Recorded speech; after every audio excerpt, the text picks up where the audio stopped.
What's up, guys? Today we're kicking off the 2024 NFL Draft Quarterback Breakdown Series. Very similar to what I did last year, where I just give you a video with all the clips that I thought were pertinent while evaluating the film on the respective quarterbacks. We're starting with quarterback one. Not just quarterback one of the 2024 draft, but quarterback one I've ever graded. I've been doing this since 2019, and this guy is easily the best by a lot. Drake Maye, probably not what you were thinking. A lot of people are really high on Caleb Williams, and he's been the anointed one, the chosen one for about a year now, and I don't agree. I think Drake Maye is way better. I'm going to get into exactly why in a moment. Now, I'm going to go through each of his grades one by one, and I'm going to give you film backing up why I feel that way. But before I do, I'm just going to show you each of the traits that I think are important and my grade on them. Now, keep in mind, an A+ means all-time the best I've seen ever. A B is average for a starter. A B+ is above average for an NFL starter, etc., etc. There are no holes in Drake Maye's game. I don't think there's one area in which he's average or worse. Additionally, there are a lot of strengths to his game. I think his arm talent is insane. It's obvious that he is a big, strong man who can run pretty damn well in addition to that excellent arm talent. So I think he can win from inside and outside the pocket. Personally, if I had the first overall pick, I'd be running to the podium already on him. But I'm not, so all I can do is break down the film for you. Without further ado, to the film. The first thing we're going to talk about is arm talent, and Drake Maye's got a ton of it. Here you can see him uncork about a 56, 57-yard ball, and it's easy, right? Let's watch it one more time. It's not like he's straining. It's not like he's crow hopping. This is just a full wind-up, regular throw deep. He's just got that kind of talent. Here, off his back foot, 50 yards on a dime.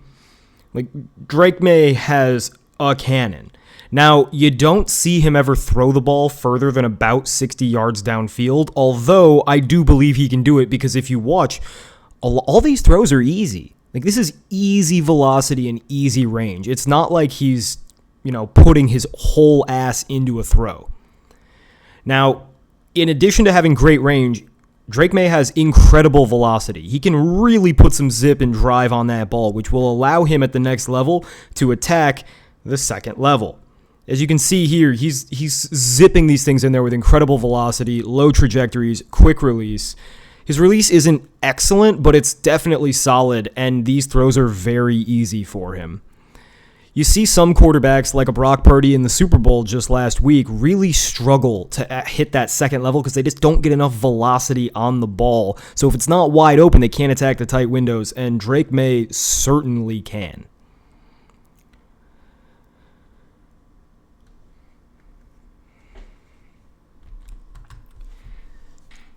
I almost feel like I've gone overboard on these clips of him having excellent arm talent, but you really can't. I mean, the guy's got Josh Allen, Justin Herbert caliber arm talent. He can zing the ball on a line drive about 60 yards. We saw right there. That's about 55 yards. And he throws it the same way that a lot of quarterbacks throw a 10-yard curl.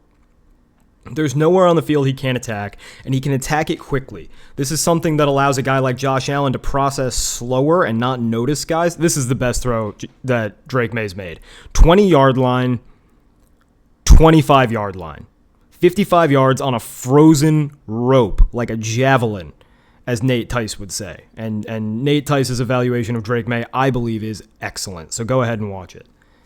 But Drake Maye has legitimately incredible zip, legitimately incredible range. It allows him to get away with some things as a processor. It also allows him to be really, really deadly in the quick game. Not all of these throws are accurate necessarily, but they all display excellent arm talent.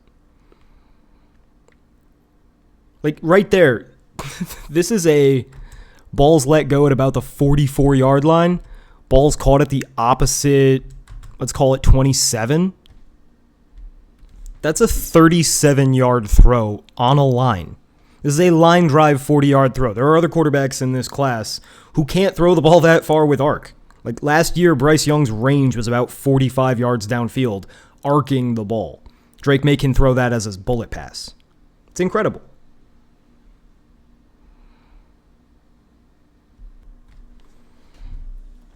I'm only going to show you about one more play, but I really wanted to get home that Drake Maye has awesome arm talent because I think he's got the best arm talent in the class, and typically people attribute that to Caleb Williams. One more play, rolls out, 50 yards on a dime. The kid's special. Now, a lot of the time, quarterbacks with big arms, they really struggle because they put everything on a rope. Drake Maye actually exhibited really good touch. Now, this is something he struggled with in 2022, in my opinion, but in 2023, he really found a way to take a little off the ball and feather it in there, not only on deeper throws, but also on shorter throws. You saw that first throw against Oregon in the end zone, did a really good job of feathering it for the lob. Here, this is a great throw. To have touch on the ball on a deep ball, watch this again. This is a deep ball rolling away from his body, which takes insane arm talent. And the fact that he can take something off it while manipulating his body like that is incredible. Very few quarterbacks can do that. In fact, the only one I can think of that really does it well is Patrick Mahomes. Again, moving, throwing while hit, feathers it in there, it's dropped. That's a constant theme. We'll see a lot more of that throughout this video.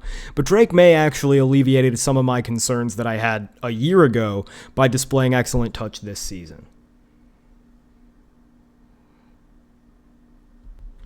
Category we're going to get into is Drake Maye's deep ball. We're going to do this first because I think that Drake Maye has the best deep ball not only in this draft class, but that I've ever seen in my 5 years scouting draft picks. Now, I'm going to show you the two really bad ones first, and I'm going to show you a couple of iffy ones right after that. So there are 4 clips in this video that I'm not sure they were accurate, right? So those are the 2 that were bad, and then here's one I'm not sure about because it's just easy, and here's one I'm not sure about because it was out of bounds. Other than that, all of these are going to be accurate, which is nuts because I'm showing you every deep pass that I saw in the 11 games I charted. And they're really accurate. He was accurate on, let me check. I graded 29 deep balls and 22 of them were accurate, which is about 77%. Not all of them were caught. Keep that in mind. There's a lot of drops on this film like that one. But Drake Maye's deep ball is absolutely incredible. Again, when you have excellent arm strength, when you got good touch, when you are good at moving in the pocket and extending time, you're just naturally going to have a sick deep ball. And he did. Some of these are like unheard of. Very few of these deep balls involve the receiver slowing down, and none of them really involve the receiver having to make a contested or even difficult catch. Almost all of them are perfectly in stride, extremely deep downfield. Like, here's one that would have been difficult on the receiver, but it's accurate. It's just out of bounds. Most of these, Drake Maye does a really good job of leading his receiver. He does a really good job of utilizing the outside leverage, so the space between the boundary and the number. He gets the ball up and down, right? You want to see a quarterback put air under his deep ball so that the receiver has time and space to track it rather than trying to throw a pinpoint laser beam. Right? So, like, that's why despite having an incredible arm, Josh Allen's deep ball is good, not elite. Whereas a guy like, let's say, Mac Jones actually has a really weak arm. It's a terrible arm. And he can't throw that far downfield. But his deep ball is very accurate because how to use leverage. He knows how to loft the ball and give his receiver space. Next up, we're going to talk about the mid-range. This is the next tier of accuracy, and it's the one that is the most, not troublesome, but curious of Drake Maye's. So I gave Drake Maye an A- on his intermediate accuracy. So that's that accuracy from about 10 to 20 yards downfield. And it's not so much because I don't think he can do it. I think he certainly can. But I do think he's a little less accurate on it than his deep ball, which is a pretty low bar to clear. And I do think Drake Maye throws intermediate balls less often than I would like. And that's oftentimes because nobody's open. It's oftentimes because he has to throw deep to keep his team in games. And frankly, if you're amazing at throwing the ball deep, why wouldn't you just always do it? But I would like to see more intermediate game from Drake Maye. That being said, when he does it, it's pretty damn good. He misses some balls, and when he misses, he tends to miss low because he's trying to gun it too hard. But I gave him an A-. An A- translates to a really, really good quarterback, right? B is an average for an NFL starter, so he's significantly above average. And if you look at PFF, if you look at some throw charting services, you'll see a lot of lower or even mediocre or even lower accuracy grades. Now, in my opinion, this is because there's a ton of drops. But also, Drake Maye doesn't necessarily make good decisions. So here, on this play in particular, you're going to see Drake Maye has excellent accuracy. It's just that the decision was bad because he was late. He's trying to make something happen. He's playmaking, and it's not helping. And you see some of that. He does play hero ball. His team stinks. They drop a lot of balls. They're down often because they can't play defense, and he tries to do too much. But a lot of it is just drops.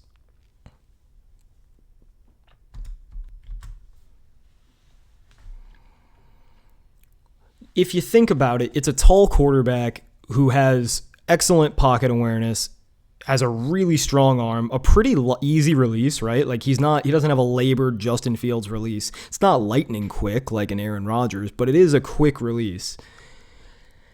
And that should translate to really good intermediate accuracy, but it doesn't always.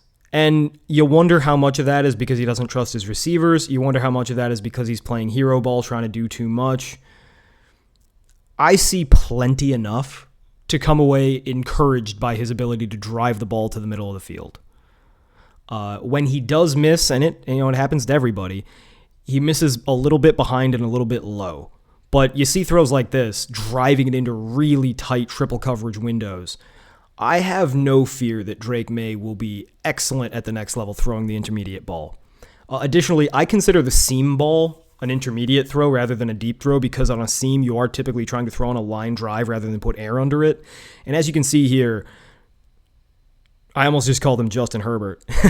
Drake Maye has an elite seam ball, much like Justin Herbert. And I think that, again, Drake Maye, his comparison for me, his pro comp is Justin Herbert mixed with Josh Allen.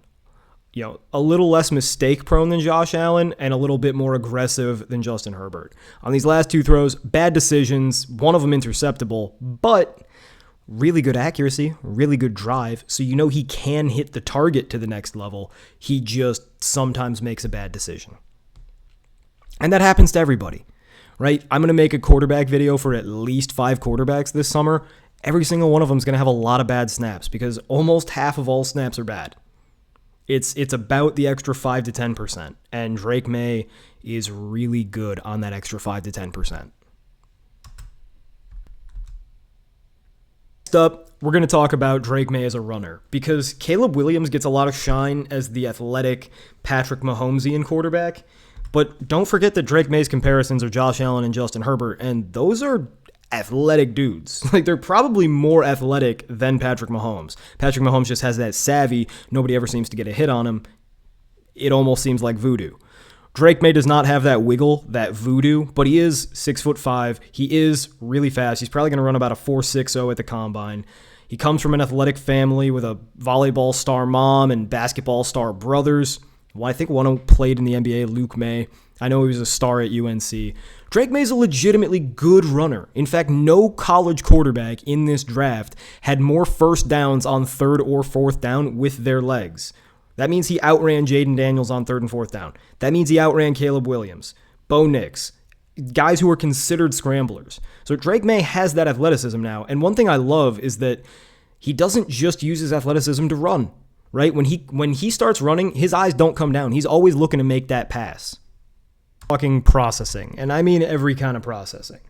So the first thing we're going to get into is just post-snap processing. And that's something I give Drake Maye a B+ on, which is above average, but it's not elite, right? Like the only elite post-snap processor I believe in this draft so far is Sam Hartman, and he needs that because he doesn't have anything else. But on this play, you can see the play originally calls for Drake Maye to hit this flat at the top of your screen. For whatever reason, he doesn't like it or thinks he can get more. Now, this is why it's a B+ and not an A, because an A takes that, right? That's a wide open flat. You throw that ball, you get him the ball in space. It's an easy first down, move those chains. But Drake Maye comes across the field. He reads two more routes, and he eventually finds another open route. Now, this is encouraging on one hand because Maye gets through 3 reads, finds an open receiver, and gets the first down in tight windows. That's awesome. Now, it's not as encouraging because the flat was there, and he should take that flat because in the NFL, things move faster, and he might not get the second look, right? He might get hit.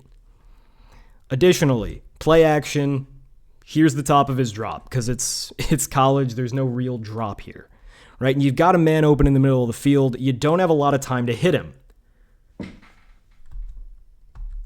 right? Especially knowing that man is running towards the middle of the field, towards the zone.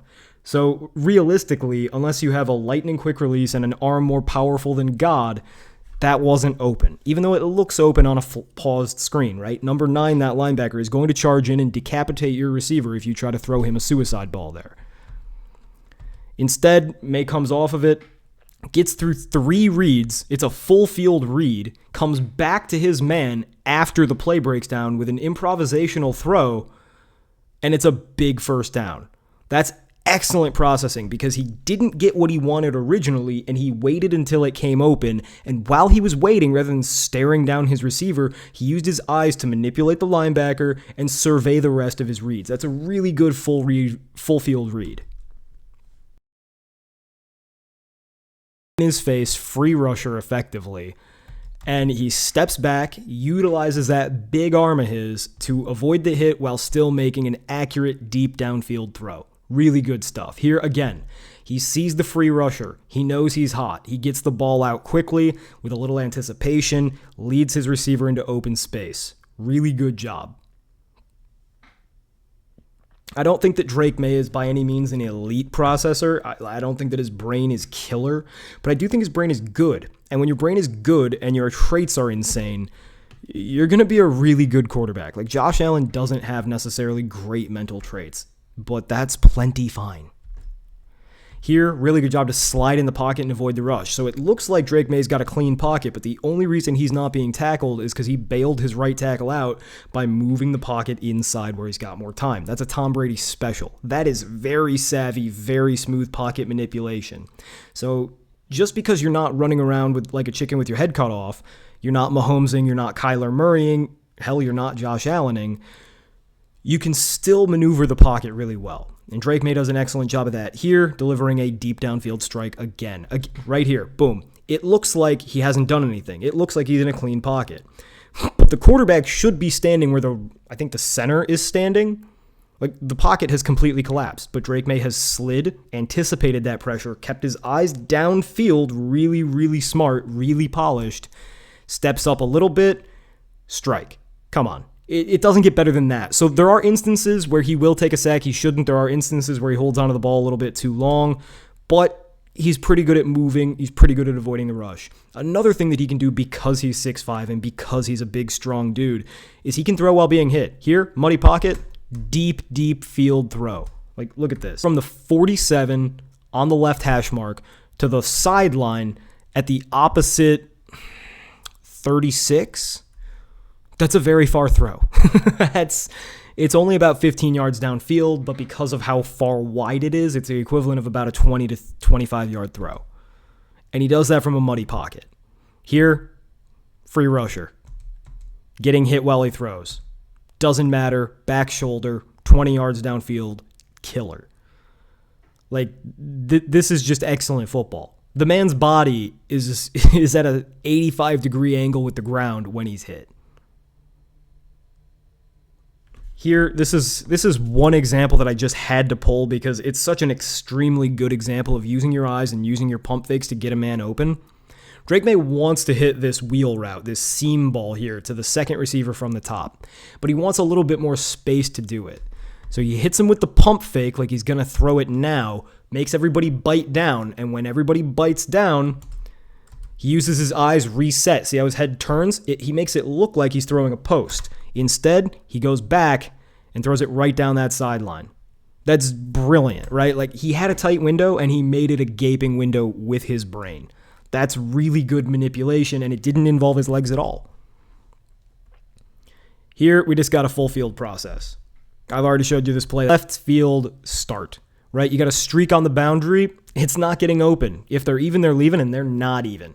The receiver is about 2 yards behind. You've also got an in cut. It's going to be bracketed, right? Instead, Drake Maye buys time and throws that deep, I guess it's a sail, or maybe it's a post that crosses. It doesn't matter. Really, really good anticipation. Really good job of getting to his third read. It's what you love to see. And here, Drake Maye's a playmaker. He can move and throw that ball. Again, we've been over it a little bit already. People think Caleb Williams is the magician. Drake Maye's got a claim to it himself. He can move around really well. I gave him an A on playmaking. He doesn't move the same way. Like, Caleb Williams will just make you flat out miss, and he'll run around in a circle so quickly that everything gets all out of whack and he'll set up a new pocket. Drake Maye does it with superior arm talent and just by being bigger and stronger and faster than you. Like, he's shrugging dudes off like he's playing middle school football, and he's making accurate throws while being hit. Again, I really love that he keeps his eyes open during all of this. It's excellent.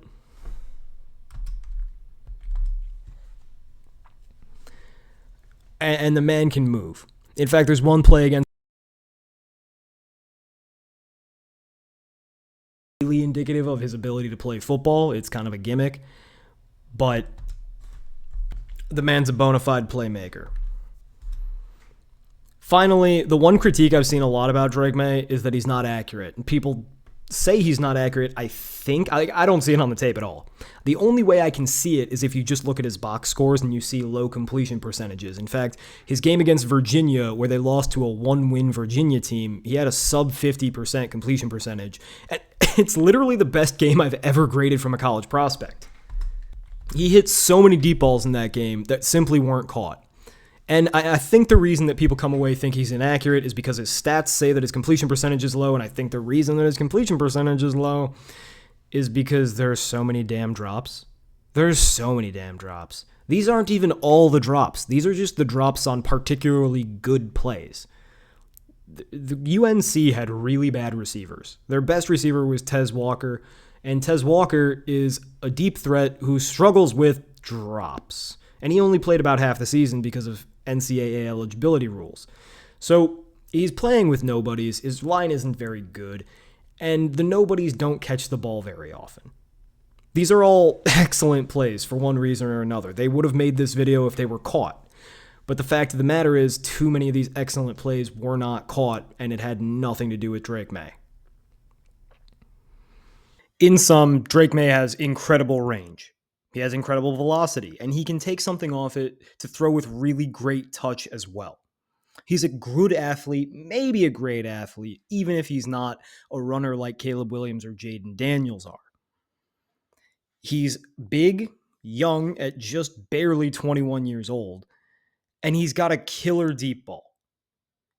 A deep ball, to me, is the most important part of passing as a quarterback, and passing is the most important part of playing quarterback. So he's got the top box checked off. He didn't get to show off his intermediate accuracy that often at UNC, but I think that was more a product of circumstance, running an air raid offense his sophomore year and more of a pro-style offense his junior year, but neither year having good receivers and neither year having a team good enough to warrant being in close games. He was almost always trailing. Even against bad teams, he was fighting to keep them in it. There's really no throw that Drake Maye struggles to make. His accuracy is very good. Now, I wish I could do an accuracy segment on this video, but I've graded about 500 snaps of Drake Maye. That's how I got a sense of his accuracy. I don't know how I could give you a sense of his accuracy without showing you 500 snaps. And that's not something that any sane person should do. It's something I do because I'm obsessed with football. Maye's greatest weakness is probably that he's only a good processor and not a great one. He can be too aggressive at times, although I think that his aggression is pretty ideal. And I think that the thing that holds Justin Herbert back from being a truly unstoppable force at quarterback is that he's not aggressive enough. And I think the thing that holds Josh Allen back from being a truly unstoppable force at quarterback is that he's too aggressive. He's reckless. And I think that Drake Maye is a nice middle ground between those two players. And the three that quarterbacks that I just mentioned, Josh Allen, Justin Herbert, and Drake Maye, they've all got really similar skill sets. They're all about 6'5". They all can run pretty well. They're all powerful runners. They all have killer arm talent. They can all throw from multiple platforms, and they all have accuracy to 3 levels with great variability in their touch. Justin Herbert's a genius processor. Josh Allen's not a very good processor. Drake Maye's a pretty good processor. I think that Drake Maye is the ideal middle ground between these two quarterbacks. He takes each of their flaws and he negates them by going in the middle of them. I do think that he played too much hero ball at UNC, but I think that's a product of playing at UNC. I think that if you put Drake Maye in an offense that functions, if you give him playmakers that are good and can create for themselves without him having to try to do everything, if you give him a defense that could just get a stop like one time, just one time, I think that Drake Maye could play within himself a lot better. And this is a high pedigree quarterback. It's not like some dude who popped up out of nowhere at UNC. He was a 5-star recruit that could have and should have gone to Alabama over Bryce Young, if not for the fact that his brothers all went to UNC and they were basketball stars, and his dad went to UNC and his mom went to UNC, and he's from North Carolina. And he's probably wishing that the Carolina Panthers had kept that first overall pick so he could stay at home. But alas, I think Drake Maye is the best quarterback I've graded. I have him at a 3.8 grade. Now, for reference, the last time I had a quarterback with a 3.8 grade in college or the NFL was Tom Brady. That's it. Matt Stafford at his peak was about a 3.8. Matt Ryan at his peak. Peyton Manning certainly exceeded a 3.8. But I've only really charted games as intensely as I do now since about 2019.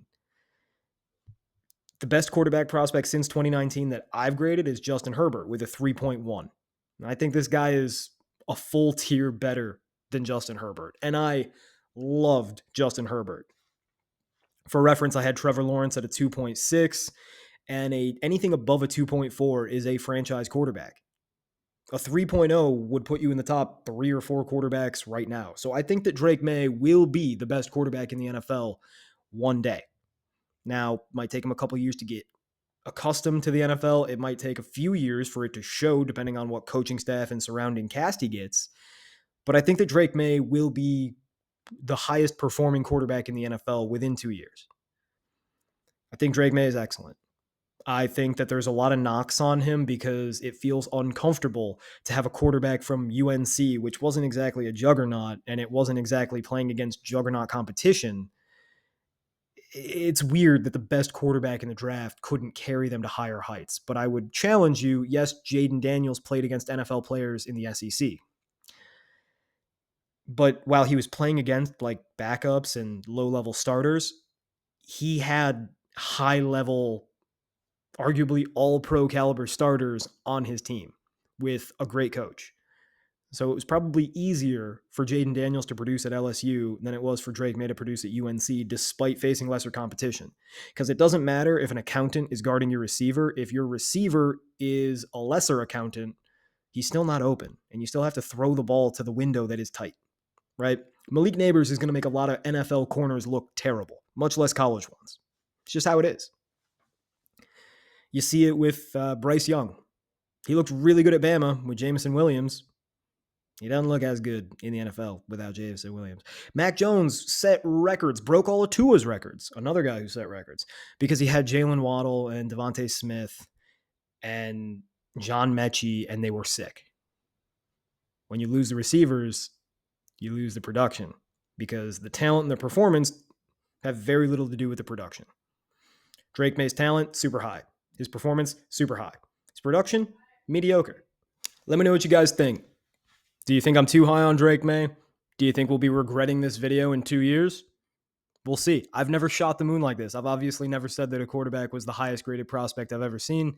And I've never said that a quarterback who hasn't started an NFL game will be the best quarterback in the NFL. I don't like standing on this island. Personally, I really hope my hometown Chicago Bears take him first overall. But I have no idea what happens. I have no idea if the Bears will see what I see. Hell, for all I know, the Bears care a lot more about selling jerseys and tickets than they do about getting the best quarterback. So if it's close, they might just go Caleb Williams because he's a way flashier name. Or they could think he's a lot better. I've disagreed with NFL GMs before, and I will do it again. I'll do it again next video, probably. Till then, I'm going to be grinding film. You want to see more about my particularized thoughts on Drake Maye, check out the Patreon. It's free Patreon. Or just go on my Twitter, because I tweet about him every damn day these days. Till then, hasta.